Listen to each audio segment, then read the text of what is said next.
Hi, everyone, and welcome to episode 146 of the Veterinary Behaviour Chat podcast.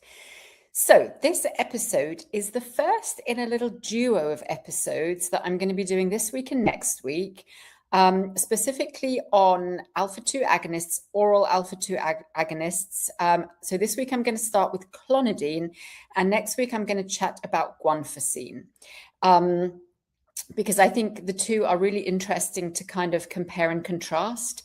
They are both within the group of the alpha-2 agonists, as I mentioned, but they both have slightly different qualities and potentially slightly different uses. So I just wanted to kind of chat about the two. I guess clonidine is probably the better known of the two, but I think guanfacine is really starting to become a little bit more popular. And also there was a brilliant presentation in this year's Veterinary Behaviour Symposium in Seattle about the use of guanfacine. So I'm not going to say too much more about that. That's obviously for next week's episode. But today I thought I'd chat a little bit about clonidine because it is such a useful medication. Now, it falls really into the group of the event medications or the short-acting medications. So if you remember, we kind of broadly have these two big groups. The first would be our baseline or long-term medications, which is where our SSRIs, our tricyclic antidepressants, our SNRIs, monoamine oxidase inhibitors, that's the sort of the big group that they fall into. And then the second big group would be our short-acting or event medications, and that's where the alpha-2 agonists fall within. Other medications that fall into the event medication group would be the gabapentinoids, trazodone. So we've got benzodiazepines, maybe mirtazapine. So we've got quite a few others in this group, but certainly the alpha-2 agonists are a big part of that. And the reason I think clonidine is so interesting is because obviously it is a short-acting medication by definition, so it's got a fast onset of action and it's got a relatively short efficacy. And we'll talk a little bit about the pharmacokinetics and dynamics in a second. But clonidine is really frequently used as an adjunct to a baseline medication on a daily basis use sort of protocol. So we could be adding clonidine in on a daily basis, so every day, to a patient that maybe is already on an SSRI or a tricyclic antidepressant, where we want a little bit more efficacy or a little bit more effect from a short-acting alpha-2 agonist to maybe reduce signs like hyper-arousal, hyper-vigilance, hyper-attentiveness, these dogs that are sort of constantly showing these signs of behavior.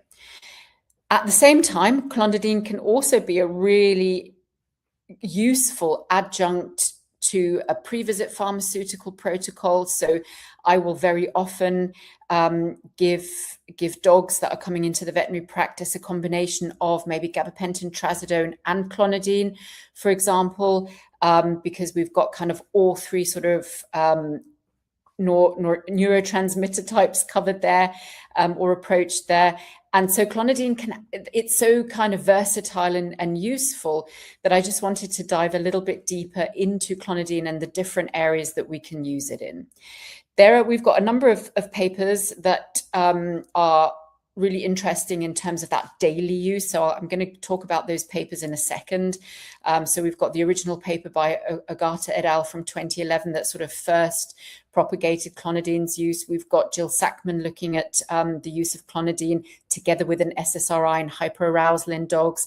And then we've got this new pharmacokinetic pharmacodynamic study paper that literally is hot off the press that came out a couple of months ago, which I'll talk about a little bit as well. But it's such a versatile medication, and I want to try and explain a little bit the different uses and also talk about how it works and what it does in the brain.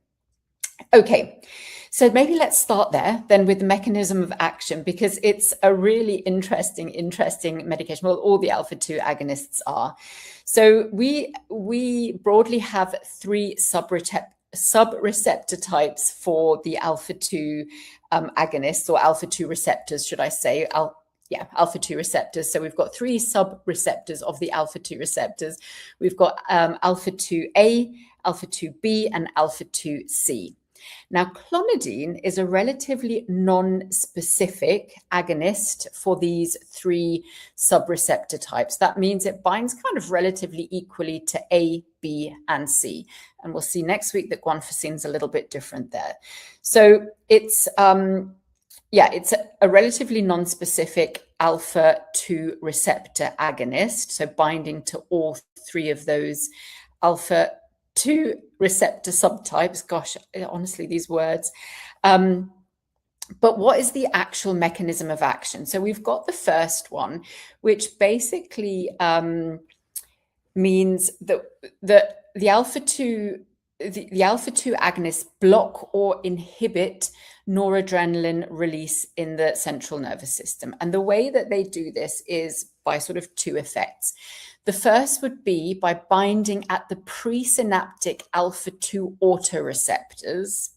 So we've got basically the autoreceptors are on the presynaptic neuron. So we've got presynaptic alpha-2 autoreceptors, and they bind there to mimic the effect of noradrenaline at that autoreceptor, which means that we've got a feedback inhibition or negative feedback that causes the inhibition of noradrenaline release in the central nervous system.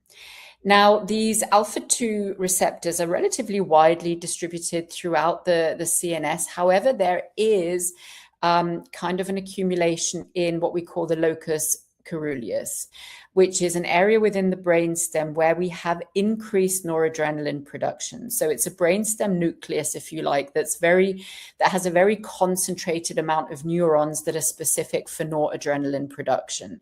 So we've got sort of the alpha-2 receptors causing the increased blockade of noradrenaline release within the locus coeruleus. And as we know, noradrenaline is one of the sort of activator of what we call sympathetic arousal or sympathetic nervous system signs. So that could be signs of fear, anxiety, sometimes aggressive behaviors, this kind of hyper-vigilance, hyper-attentiveness, hyper-arousal in particular, which I think we're seeing more and more in our canine patients. And sometimes physiological signs of that, such as trembling and others. So we would want to see a reduction in those specific sort of behavioral signs. So that's the first mechanism of action.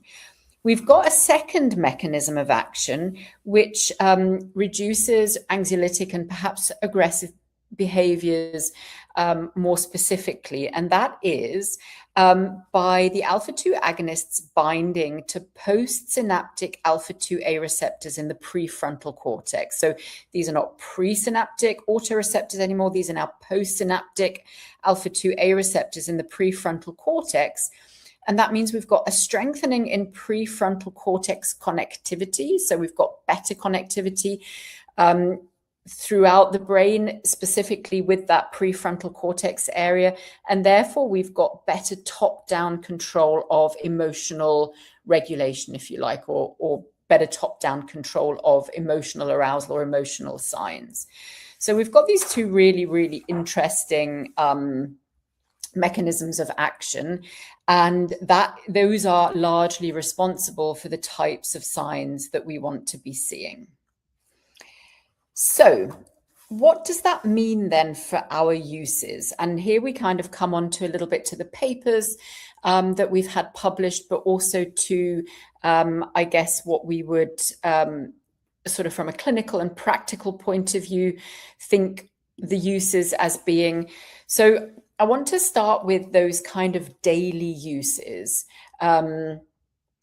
So that would be for where a patient is already on an SSRI or a tricyclic antidepressant, so already on a baseline medication, but we want to have a little bit more control of those specific signs that are related to noradrenergic activation. So that hyperattention, hyper-arousal, just kind of these really highly aroused and very sort of active in their I guess, presentation of behavioral signs patients. And the first paper that we have there is the Agata paper that I mentioned earlier from 2011, which was a looking at, I think 22 dogs, was it? I think so, yeah, 22 dogs. So it was an open trial, looking at 22 dogs using the dose range of between 0.01 to 0.05 mg per kg. And they divided these 22 dogs into two groups. So we had group A, which was 10 of the dogs that were already on a baseline medication and being treated for separation anxiety and noise-related phobias. So that was both noises as well as sort of thunderstorm related fears and phobias.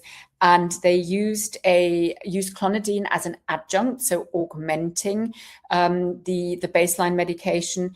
And the caregivers reported, or 70% of the caregivers reported an improvement in behavioral signs. So that's quite a decent number. 70% is what we would kind of be looking for it to be, you know, not just placebo. So that's a pretty good number. And then group B, which was the remaining 12 dogs that had fear-based aggressive behaviors. Again, clonidine was used at the same dose range, 0.01 to 0.05 milligrams per kilogram. And for the second group, we had an even better reported improvement. So 92% of caregivers reported that behavioral signs had improved when the clonidine was added to the baseline medication. So that's a really nice paper. And that was really the paper that has kind of informed our use of clonidine. It's informed sort of the dose ranges that we think about using.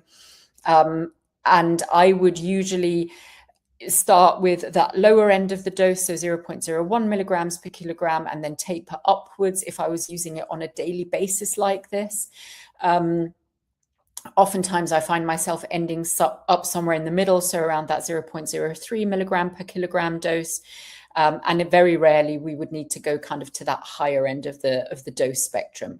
Now, that higher end of the dose spectrum might be where I might go, though, if I was using clonidine as a pre-visit pharmaceutical. So if I'm using clonidine either as an event medication, so maybe just for specific noise events or for departures, for example, or for pre-veterinary visits, then I would probably start at 0.03 mg per kg and taper my way up to the 0.05 mg per kg.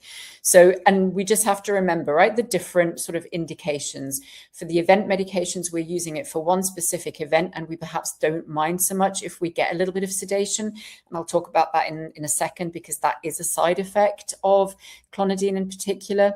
Whereas if we're using it on a daily basis, we don't really want sedation. We want control of the behavioral signs, but we don't necessarily want that patient to be sedated, which is perhaps why we sometimes end up on that slightly lower end of the dose range. There was also another nice study. Now, I don't think it's been published yet, but that was by Dr. Jill Sackman, and she was looking at the combination of SSRIs together with clonidine for hyper-arousal, specifically in dogs. And that showed a really nice effect. And in fact, whenever I have a case of hyperactivity or hyper-arousal, that will often be the first thing I add in to augment my baseline medication would be an alpha-2 agonist. Clonidine is usually my first choice, although as we'll hear next week, guanfacine could be a really good alternative. And in fact, when we had the clonidine shortage in the UK, I see quite a lot of cases in the UK. When we had the clonidine shortage in the UK, actually just recently, I did reach for guanfacine as another option, and maybe even like guanfacine a little bit more for kind of those daily use cases. But again, more about that next week in next week's episode. So that's another really nice study. Like I said, I don't think it's been published yet, but I will ask Jill actually to see whether that is going to be published at all soon. And then we have a really nice pharmacokinetic and pharmacodynamic study, which was really missing, which was written by Kevin Flaum, who is an ACVB resident, and Julia Albright, who is a diplomate of the American College of Veterinary Behaviorists, and came out in June 2026, so literally just like 2 months ago, which is a really interesting study and looked at both regular release and extended release formulations of clonidine in dogs. And I will just tell you a little bit about that and about what they found. So they used a dose of 0.05 milligrams per kilogram in laboratory beagles. Now, they had a small number, 6 dogs for the regular release and 6 dogs for the extended release. And what was really, really interesting was that the regular release seemed to be more appropriate for dogs than the extended release. So for the extended release formulation, they actually found that the half-life was much shorter, and they couldn't detect the extended release medication, I think, after a period of something like 3 hours, and only in 2 of the 6 dogs. So in 4 of the 6 dogs, they couldn't really find any measurable clonidine throughout the different sort of sampling phases that they had determined, which I thought was really interesting. So there's obviously something about the specific physiology of canines that makes the extended release formulation not as effective. So I think that's the first takeaway, that is that in dogs, we always want to be getting our hands on regular release clonidine. Now, what they found for the regular release at 0.05 milligrams per kilogram was that the Cmax, so the maximum concentration of the clonidine, was present at 1.5 to 2 hours after administration. So that kind of correlates relatively well with our sort of clinical observation. So we would usually find that 1.5 to 2 hours after giving clonidine, we would probably get the maximum effect. And that was confirmed by the study done. So the Cmax concentration was 1.5 to 2 hours after administration. And then they found that both the effect and the amount of medication detected on sampling declined over a 4 to 8 hour period to below quantifiable, measurable concentrations. And the half-life, so the T half, was 0.65 hours. So that's about 40 minutes, just over 40 minutes is the half-life of clonidine, which, I think is probably, again, pretty appropriate for what we see clinically. They also looked at sedation and heart rate. So what they didn't look at, which is a little bit of a shame, is blood pressure, because we know that obviously clonidine is a hypotensive medication. I know that's something that perhaps we always worry about, and caregivers can sometimes worry about whether it's going to drop blood pressure. But they did look at heart rate, and they looked at sedation scores as well. So what they found was that heart rate decreased. So we had bradycardia, and we also had an increase in sedation when clonidine was given. And remember, we had that maximum sort of efficacy, 1.5 to 2 hours after administration, and then it kind of slowly tapered off over the next sort of 4 to 8 hours. And the bradycardia, although they say in the study that it was just a slight bradycardia, it was a range between 40 to 96 beats per minute, with an average of a reduction in 70 beats per minute. So that could be, for example, a reduction from 120 beats per minute, so heart rate of 120, down to minus 70. So 120 down to 50, which I think is quite significant, right? So, or obviously higher would be like 150 beats per minute down to 80, which was the case in some. So if you look at the graph that's in the study, you'll see that there is a reduction in heart rate over time, and then it's transient, it comes back up again. But that is something that I would be considering, because I don't think that that's unmarked. Like I say, there was a range from 40 to 96. So in some cases, that could just be from 120 down to 80, but in other cases, that could be a little bit more significant. So I think that's something to bear in mind. And then we had an increase in sedation, which we also know to be true from clonidine. We can definitely see sedative effects, especially at the slightly higher dose range, so that sort of 0.03 to 0.05 mg per kg dose range. Again, they were transient, and the pets recovered really well. But again, it kind of shows that short duration of action, which means from a practical point of view that we do often need to redose quite frequently. So sometimes 3 times a day dosing, sometimes even 4 times a day. So some patients need redosing after 6 hours. Some patients need redosing after 8 hours. Very rarely, I find, if we're using it sort of on a daily continuous basis, do we get kind of 12-hour effect. So that's something to consider. And then as the medication wears off, we can get this rebound. So reappearance of signs, fear, anxiety, the physiologic signs, that hyper-arousal in between dosing or as the medication wears off. So many patients do need regular redosing, and that's not always practical. So that can sometimes be a limitation of Clonidine, definitely. So we just want to be kind of cognizant of all of those things. And again, that's why maybe guanfacine, which we'll talk about next week, could be a better option in some cases. Sometimes what I have actually found is that we can sometimes get away with using Clonidine for only certain periods throughout the day. So let's say, for example, you've got a patient that's doesn't get super hyper aroused in the morning. Let's say the morning time is a quiet time of day. There aren't any external triggers. It's quite a sort of a calm time of the day. However, things start to get a little bit busier and we start to see behavioral signs maybe in the afternoon. Maybe it's as kids come home from school, or there's more movement in the environment, people taking their dogs out maybe, which this dog can see. And oftentimes we'll see anxiety increasing in the evenings. Then you can maybe time your dosing of Clonidine to just kind of cover that, let's say from midday to evening period. So you could give an initial dose maybe an hour before you expect sort of activity to start ramping up, and then maybe another one 6 hours after that, maybe before bedtime or in the evening, as that activity continues. Or it could be that it's at the opposite end of the day, right? That the mornings are the most active time. That's when the kids are getting ready for school and there's stuff going on, everyone's leaving, and the dog gets very kind of aroused in the morning. So you could dose first thing in the morning, and you could maybe skip like the midday dose because that's a quieter time of day, and then you could give one afternoon or evening dose again.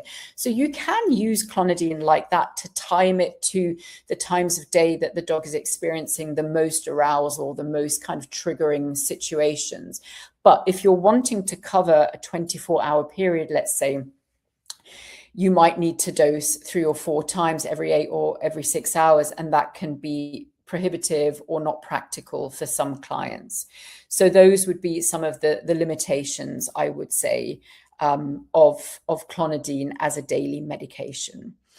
If you're using it as an event-specific medication, then of course you're always timing it to that event. You're always making sure that you're giving the medication about an hour, I would say, before you expect the event to be happening. But if you're using it sort of for a 24-hour period, we can definitely have a sort of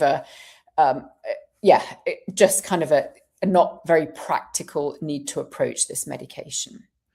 All right, let's talk a little bit about side effects. So we've already mentioned that sedation piece, right? So if we're worried about sedation, we definitely want to start low and then slowly increase the dose. We've already talked a little bit about the cardiovascular effects, so bradycardia, hypotension, and then you can get hypo and then hypertension, so that biphasic effect.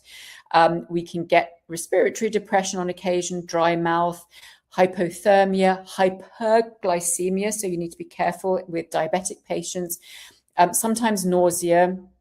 And then in the Agata paper, there was one adverse event that was reported, which was actually increased sound sensitivity in one of those noise fearful patients in group A. So that was one adverse event that was reported in the Agata paper.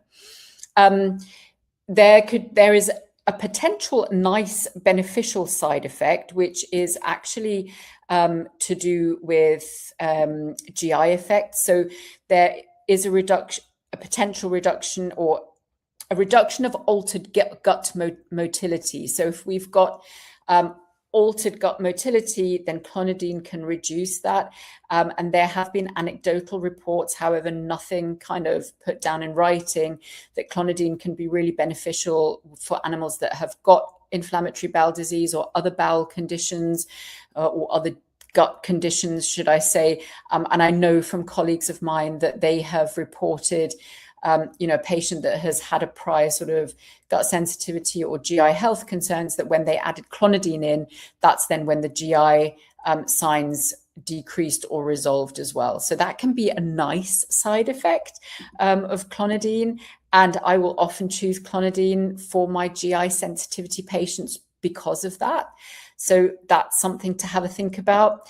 And then we've got contraindications. So when would I not use clonidine? So definitely patients with cardiovascular disorders, in dogs with severe systemic disease, so end-stage renal or liver disease, we're quite limited in medications that we can use in those cases.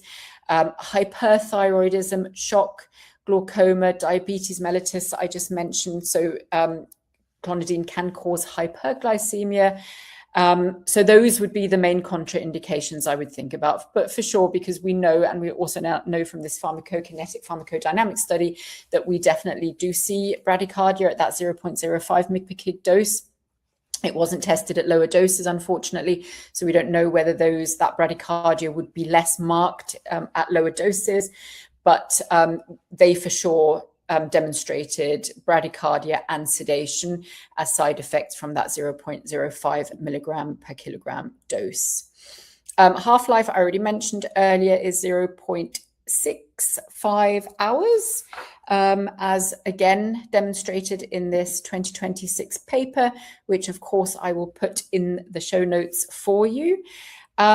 And I think that's pretty much everything that I have for clonidine. So in summary, a really, really useful medication. Remember that it falls into the short-acting or event medication group, but can absolutely be used as a daily adjunct. And in fact, that's what two of the sort of studies I think were done on. So one published, one unpublished, the one by Jill Sackman, but I will ask her to see if that is going to be published. So oftentimes used as an adjunct, especially for those patients that are showing that kind of hyper excitability, hyper arousal, hyperactivity, hypervigilance, hyperattentiveness. So all of that can be really useful. We've got those two mechanisms of action, one at the presynaptic autoreceptor, the other one at the postsynaptic receptor, alpha-2A receptor in the prefrontal cortex, to give reduction of those behavioral signs. And then all the things I mentioned from that pharmacokinetic and dynamic study. So just be mindful of the side effects that are sedation, bradycardia, potentially hypotension, although that wasn't looked at in the study, and then the contraindications that I have just mentioned. I think that is pretty much everything. So a really, really useful medication, really, really versatile, however, with some limitations. Remember, you can also use it as an event medication for specific events. And I often like to combine it with a gabapentinoid and trazodone, which is a serotonergic medication, to give you that kind of multi-targeted neurotransmitter approach. So targeting all the different neurotransmitters that you might want to, and obviously clonidine targets the noradrenergic neurotransmitter system. So as we talked about, that kind of high concentration of receptors in the neurons and alpha-2 receptors in the locus coeruleus, and that's where that's kind of being effective most to reduce those sympathetic arousal behavioral signs. All right, if you would like to learn more about clonidine, then please go ahead and join my psychoactive course, which has a whole lesson dedicated just to alpha-2 agonists. I also have a really nice handout in my professional guide ebook, which is on clonidine, and it's intended to be able to give to a GP vet practitioner that maybe isn't that familiar with clonidine. So I did get quite a lot of requests. can I please write something about clonidine? Because there were a lot of perhaps non-veterinary professionals that were seeing the benefits of clonidine, but when asking GP vets about it, didn't really get a positive response, perhaps because there just wasn't enough education and knowledge around clonidine in the GP vet sector. I think that's changing all the time, and that's what episodes like this one are intended to do. So if you do want to point somebody or signpost somebody in the direction of maybe learning a little bit more about clonidine, then please send them to this episode, or grab a hold of my professional guides ebook, which has got a whole handout just about clonidine in there, that also kind of states the references. I know oftentimes vets really like to have a reference to kind of have a look at and read through. And obviously I'll put in the show notes the paper by Ogata et al. From 2011, and also this pharmacokinetic pharmacodynamic study, which came out just a couple of months ago, so hot off the press. And yeah, psychoactive, if you want to learn more about psychopharmacology in general, if you want to really understand the difference between baseline and event medications and the uses and where you would use which medication, then psychoactive is your course. It's going to be updated quite soon, psychoactive, because already in the kind of 18 months since I first released psychoactive, there's been so much new information that's come to light. Such as this pharmacokinetic and dynamic paper on clonidine, which we didn't have when I first wrote psychoactive.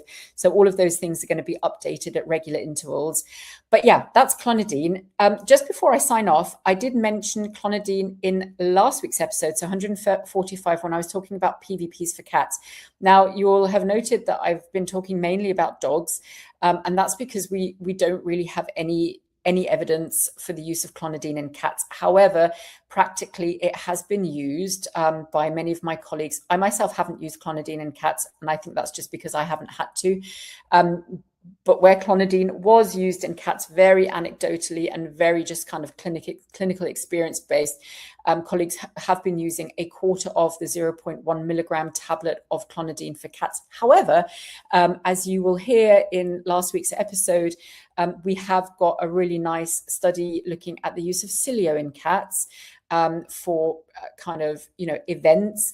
And I've just been also in communication with one of my colleagues in Australia who is using a combination of Cilio and pregabalin for cats as an event combination, and that's working really nicely. So I know that more and more colleagues out there are using Cilio for cats as an alpha-2 agonist choice. But I just wanted to, for completeness sake, not leave out our pussycats when it comes to clonidine. But yeah, just to say that there isn't really any evidence out there for the use of clonidine in cats. There is some anecdotal evidence or experiences out there, I guess, not evidence, but anecdotal experiences out there. So it can be done, especially if you don't have access to Cilio and you want to use an alpha-2 agonist in cats, but we don't have any kind of safety parameters or any studies looking at the pharmacokinetics and pharmacodynamics of clonidine in cats yet, I'm going to say, because as we can see, this area is ever evolving. All right, I'm going to put the information for psychoactive in the show notes as well, and the professional guides ebook, which does have a handout on clonidine if you want to signpost vets in that direction, but you can also send them to this episode and have them have a listen to this. But yeah, that is clonidine. And as I mentioned, this is the first in a little duo of episodes. So next week, I'm going to talk about guanfacine, which is another alpha-2 agonist that can be used on a daily basis. And I'm going to talk a little bit about the similarities and the differences, and where perhaps guanfacine might be a little bit more useful when used as a daily medication over clonidine, just because it doesn't have some of the limitations that clonidine might have. All right, I hope you enjoyed this episode, and I really look forward to seeing you for part 2, in inverted commas, of this little duo of episodes next week for episode 147. See you then, and bye for now.